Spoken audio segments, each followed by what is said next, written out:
Political killings under Mumtaz rule chapter 4। ये कहानी है मनीष शुक्ला की, जो कि टीटागढ़ उत्तर 24 परगना से थे और इनकी हत्या सिर्फ इसलिए कर दी गई क्योंकि ये बीजेपी के पार्षद थे, बीजेपी से जुड़े हुए थे, लॉयर थे, सोशल वर्कर थे और एक उभरते हुए लोकप्रिय नेता थे टीटागढ़ के। तो 4 अक्टूबर 2020 लगभग 8:30 बजे रात के ये अपनी स्कॉर्पियो से बाहर आते हैं चाय पीने के लिए और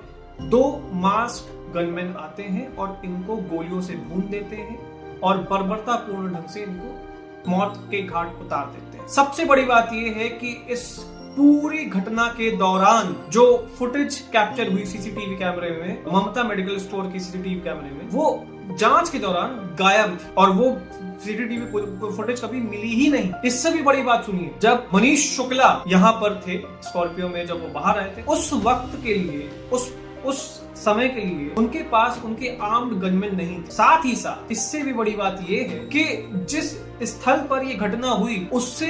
police station, Titagarh police station इतनी दूर था कि अगर आप तेज आवाज भी देंगे तो पुलिस सुन लेगी। और यहाँ पर पोस्टमार्टम रिपोर्ट में बताया जाता है 14 गोलियां मारी गई थी मनीष शुक्ला को। 14 गोलियां सर पर, गले पर, छाती पर भून दिया गया। इस दुखद घटना के बाद मनीष शुक्ला के पिता चंद्रमणि शुक्ला एफआईआर दर्ज करवाते हैं और उनमें 3 लोगों का नाम दर्ज करवाते हैं सस्पेक्ट के रूप में, जिसमें से तीनों के तीनों टीएमसी के नेता थे। पहला उत्तम दास, दूसरा प्रशांत चौधरी और तीसरा TMC trade union leader Rajendra Yadav. सबसे बड़ी बात, जब वेस्ट बंगाल सीआईडी इस पर इन्वेस्टिगेट करती है तो उनमें से 10 एक्यूज्ड में वो दो गनमैन जो पंजाब से हायर किए गए थे और बाकी के जो एक्यूज्ड जो इन्वेस्टिगेशन निकल कर आए उनके नाम पर उन्होंने 12 लोगों की एक सेपरेट लिस्ट निकाली जो अंडर इन्वेस्टिगेशन थे, जिनमें प्रशांत चौधरी और उत्तम दास का नाम लिखा गया, मतलब मेन एक्यूज में उनका नाम हटा दिया गया। इससे भी बड़ा सवाल ये उठता है कि जब उन पर लगातार खतरा मंडरा रहा था मनीष शुक्ला के ऊपर, तब उनसे उस घटना के, उनकी मृत्यु के 8 महीने पहले उनका लाइसेंस क्यों रिवोक किया गया, गन लाइसेंस। उससे भी बड़ी सवाल ये उठता है कि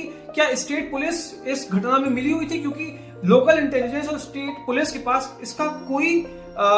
इंटेलिजेंस रिपोर्ट कैसे नहीं थी, कोई इंफॉर्मेशन कैसे नहीं थी और जब ये घटना हुई तब भी टीटागढ़ पुलिस स्टेशन बिल्कुल मरणासन्न था, कोई आवाज तो ऑब्वियसली गई ही होगी। तो सवाल बहुत सारे उठते हैं इम्पार्शियलिटी के, बायसेस के और किस तरीके से state police has become a weapon, a tool of TMC government of Mumtaz tyranny. तो ये मौत मनीष शुक्ला की नहीं थी बल्कि उस आवाज की थी जो टीएमसी के